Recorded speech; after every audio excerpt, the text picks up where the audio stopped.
And you know what? God did not discard him, beloved. God didn't push him aside because he was a little porcupine. God didn't throw him aside. God came to him in tenderness, in love, and in mercy. And how did he change the voices in his mind? I tell you what, everybody say, slowly. Slowly. He didn't just come and say, man of God, get up and do your thing. Because that's what people tell you today.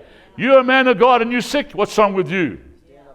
And you feel like Pa fell off the bus, man. Or whatever. And it feels terrible because you're just not what you should be.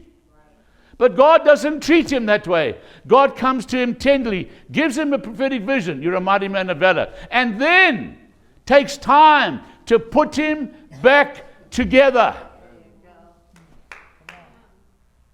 Put up with the fact that he had no faith.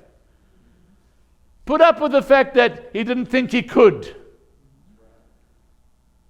And so he comes to God, or God comes to him, or he comes to God. He says, God, listen, forgive me, but what he's really saying is, I'm paraphrasing now. If you are real, can I just ask you something? Ever prayed that prayer before?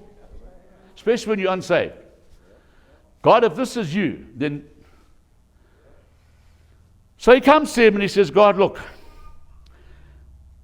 you have to help me. I'm dear Micaiah. I'm back to frontier. I can't believe anything at the moment. So you need to help me. So I'm going to lay a fleece. Can I do that? Are you okay with that? I'm going to lay a fleece. Goes to sleep, wakes up in the morning. The Jews all over the place. But there's none on the sheepskin. See how tender God is? God doesn't have to do that. But the man's broken. God wants to restore him. God wants to build his faith again. Because 300 guys are going to kill about 25,000. You need some faith. And you think, wow, look how tender God has been to restore the fact that I'm the one talking to you, Gideon. It's actually me. I'm the one that you don't know exists anymore. I'm showing you that I'm here. I'm with you. I've got your very breath. I'm listening to your very voice. Isn't that awesome? And you see, sometimes we need that. Sometimes we just say to God, God, please remember me today. I'm not strong enough to do this. You know what he doesn't say? Oh, how long must I put up with you, Ron? Come on, man. Jeez, like last time we did. He doesn't say that. He sees where you are. And he comes tenderly, caringly, and lovingly.